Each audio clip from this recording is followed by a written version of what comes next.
Welcome है आप सबका इजी लर्निंग विद अस की एक और नई वीडियो में। आज जो टॉपिक मैं आपके लिए लेकर आई हूँ वो है एसे राइटिंग। और मैं आपको बताऊंगी कि अगर आपको इन्वायरमेंट टॉपिक के ऊपर कोई ऐसे लिखने के लिए आता है तो आप वो कैसे लिखेंगे। अच्छा, ये टॉपिक जो है आपको बहुत तरह से पूछा जा सकता है। क्वेश्चन ऐसे आ सकता है कि राइट एन ऐसे ऑन इन्वायरमेंट, या फिर what do you know about environmental issues, या फिर how can you save your environment, या फिर प्रोटेक्ट योर इन्वायरमेंट। तो टॉपिक भले कैसे भी घुमा फिरा कर आ जाए, लेकिन आपको जो कंटेंट है उसमें जो आपको लिखना है वो चीज़ सेम रहेगी। तो ये जानने के लिए वीडियो के एंड तक बने रहें, वीडियो को स्किप बिल्कुल भी ना करें, और अगर चैनल पर नए आए हैं तो सब्सक्राइब करना बिल्कुल भी मत भूलिए। तो चलिए बिना कोई देर किए वीडियो स्टार्ट करते हैं। तो जब आप अपना ऐसे स्टार्ट करेंगे तो सबसे पहले मैंने आपको बताया, जब भी कोई आप ऐसे या फिर पैराग्राफ लिखें तो आपको स्टार्टिंग में इंट्रोडक्शन देना है।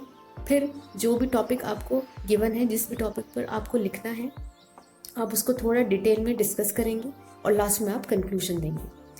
तो जैसे कि मैंने यहाँ पर इंट्रोडक्शन हेडिंग दी है, अब हम ऐसे लिखना स्टार्ट करते हैं। Nowadays, people are talking about environmental issues, but why has this issue become so important today? कि आजकल क्या है, हर इंसान बहुत ज़्यादा इन्वायरमेंटल इश्यूज़ के बारे में बात करता है कि इन्वायरमेंट को नुकसान हो रहा है, ये हो रहा है, वो हो रहा है। लेकिन ये इशू आज के टाइम में इतना इम्पॉर्टेंट क्यों हो गया है, ये जानना हमें ज़रूरी है। अब ये मैंने इंट्रोडक्शन दिया है, आगे हमने हेडिंग दी है इम्पोर्टेंस ऑफ इन्वायरमेंट। अब अगर हमें एक इन्वायरमेंट पर ऐसे लिखना है तो हमें ये तो पता होना चाहिए कि इससे हम समझते क्या है, या फिर इसकी हमारी लाइफ में इम्पोर्टेंस क्या है, महत्व क्या है, इसकी वैल्यू क्या है।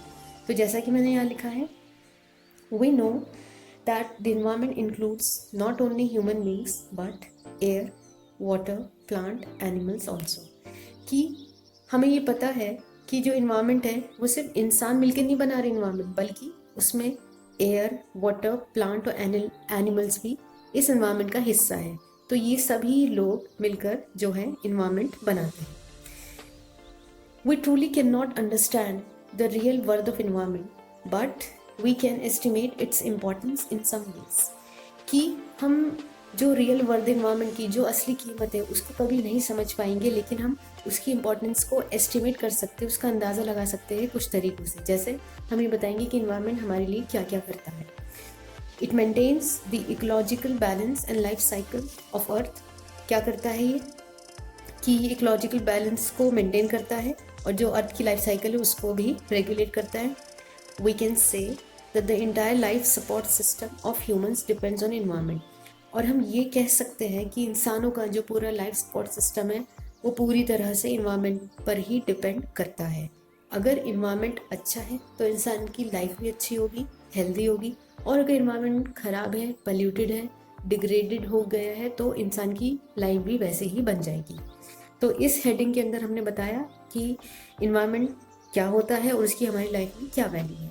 अब आप आ जाइए इन्वायरमेंटल इश्यूज़ पर। अब हेडिंग देंगे इन्वायरमेंटल इश्यूज़।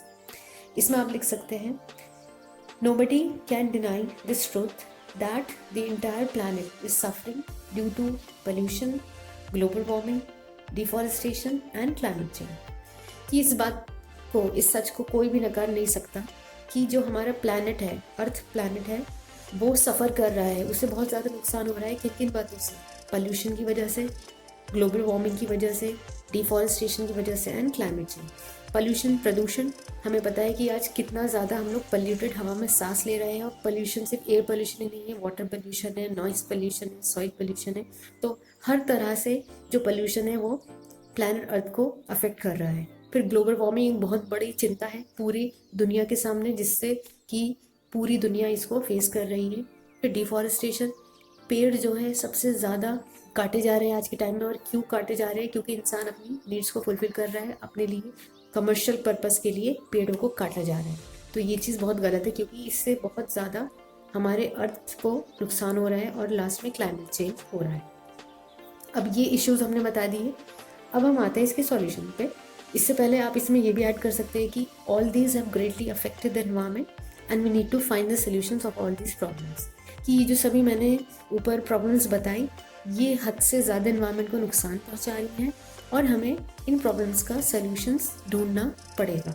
अब आती है बात सॉल्यूशंस पर। आप हेडिंग देंगे सॉल्यूशंस और आप इस तरह से स्टार्ट कर सकते हैं, First of all, there is a need of changing our attitude towards nature and natural resources that are being used mercilessly and that too without limit. कि सबसे पहला क्या है, हमें करना क्या है? जो पहला काम है वो है हमें अपने एटीट्यूड में चेंज लाना है। किसकी तरफ से? नेचर की तरफ से और नेचुरल रिसोर्सेज की तरफ से। मतलब प्रकृति ने हमें जो कुछ दिया है हमें उसको लेकर अपना नज़रिया बदलना पड़ेगा, क्योंकि इस नेचर ने हमें जो कुछ दिया है हम उसको बिल्कुल आंखें बंद करके यूज़ कर रहे हैं, और वो भी बिना किसी लिमिट के। ऐसा लगता है कि जैसे ये चीज़ें कभी ख़त्म ही नहीं होंगी। तो हमें इन चीज़ों को कुछ लिमिटेड अपना यूसेज करना पड़ेगा जिससे कि हम इसको सेव कर सकें। इसके बाद people need to realize the harm that is being done to the environment directly और इनडायरेक्टली। हमें इस बात को समझना पड़ेगा, रियलाइज़ करना पड़ेगा कि हमारे ज़रिए एनवायरनमेंट को क्या क्या नुकसान पहुंच रहे हैं, चाहे वो डायरेक्टली है या फिर इनडायरेक्टली। अब आप हेडिंग देंगे what can we do to save our planet. हम अपने प्लैनेट अर्थ को बचाने के लिए, सुरक्षित रखने के लिए क्या कर सकते हैं? तो सबसे पहला काम है हमें क्या करना है? We should encourage people to plant more and more trees.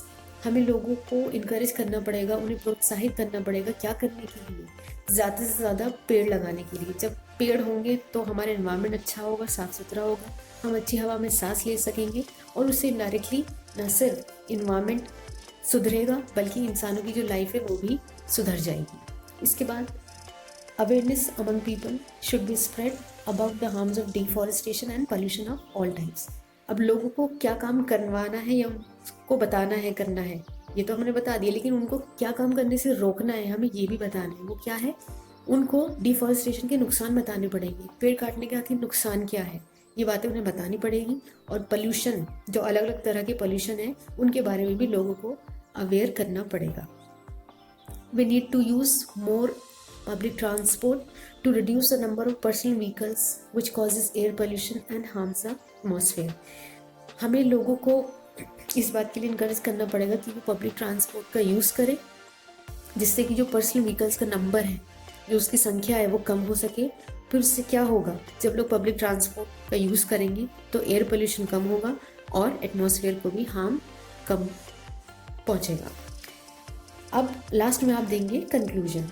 जो कुछ आपने कहा उसको कंक्लूड करेंगे। कैसे? जैसे कि मैंने यहाँ लिखा है, it is the responsibility of the present generation to develop a caring attitude towards environment and prevent themselves from polluting it और harming it in any way. कि ये आज की जनरेशन की जिम्मेदारी है जो इस वक्त ज़िंदा है, कि वो इन्वायरमेंट की तरफ एक केयरिंग एटीट्यूड डेवलप करे। जैसे कि हम अपने लोगों की, अपनी फैमिली मेम्बर्स की केयर करते हैं, उसी तरह से हमें इन्वायरमेंट को भी अपना समझकर उसकी केयर करनी पड़ेगी और ख़ुद को रोकना पड़ेगा। क्या करने से? पल्यूट करने से और उसको नुकसान पहुंचाने से, किसी भी तरह से। जैसे different ways must be adopted to save environment. हमें अलग अलग तरीके अपनाने पड़ेंगे, अलग अलग टेक्निक्स अपनानी पड़ेंगी, जिससे कि हम इन्वायरमेंट को बचा सकें। जैसे हम क्या कर सकते हैं? हम अडॉप्टिंग दी 5 Rs, 5 R, जिसमें क्या क्या है? Reduce, refuse, reuse, recover and recycle can help to save natural resources and environment. कि अगर हम 5 R को अडॉप्ट करें अपनी लाइफ में तो हम अपने एनवायरनमेंट को और नेचुरल रिसोर्सेज को बचा सकते हैं। Campaigns must be organised to encourage people to keep the city and their surroundings clean and green. कि कैंपेन्स ऑर्गेनाइज होने चाहिए जिसमें हम लोगों को बताएंगे, उनको इनकरेज करेंगे कि वो अपने आसपास की जगह को, अपनी सिटी को हरा भरा रखे, साफ़ सुथरा रखे, जिससे कि एक हेल्दी एटमॉस्फेयर डेवलप हो सके और इससे जो पोल्यूशन है वो भी कम होगा और इन्वायरमेंट भी सुरक्षित रहेगा। और लास्ट में आप क्या लिख सकते हैं? In the end it can be said that environment's contribution to our life can not be repaid. कि इन्वायरमेंट का जो कंट्रीब्यूशन है हमारी लाइफ में, उसको हम कभी भी चुका नहीं सकते, उसका जो एहसान है। और हमें क्या नहीं भूलना है कभी भी? We should never forget that the environment has done a lot for us, but in return we have only damaged and harmed it. कि हमें ये बात कभी नहीं भूलनी चाहिए कि इन्वायरमेंट ने हमें बहुत कुछ दिया है, हमारे लिए बहुत कुछ किया है, लेकिन बदले में हमने क्या किया है? सिर्फ उसे डैमेज किया है और हार्म किया है, उसे नुकसान पहुँचाया है। और लास्ट में अगर आपको कोई इन्वायरमेंट से रिलेटेड कोई कोट आता हो तो आप इस तरह से अपना ऐसे एंड कर सकते हैं। और मैं आपको इंश्योर करती हूँ कि अगर आप इस तरह से अपना ऐसे लिखेंगे और इन स्टेप्स को फॉलो करेंगे तो आपको फुल ऑन फुल मार्क्स मिलेंगे और आपके नंबर कभी भी नहीं कटेंगे। तो आई होप कि आपको मेरा वीडियो अच्छा लगा होगा। वीडियो आपको यूज़फुल लगा है तो give it a big thumbs up. जितना ज़्यादा हो सके इस वीडियो को शेयर कीजिए, लोगों तक पहुंचाएं, जिससे कि जिन लोगों को राइटिंग स्किल्स के टॉपिक में स्पेशली ऐसे राइटिंग हुई, आर्टिकल राइटिंग हुई, पैराग्राफ राइटिंग हुई, उसमें वो डिफ़िकल्टी फेस करते हैं, तो ये वीडियो अगर उन तक पहुंचेगी तो उनकी बहुत कुछ हद तक हेल्प हो सकेगी। तो वीडियो को शेयर कीजिए और मेरे channel easy learning with us को सब्सक्राइब कीजिए। Thank you so much.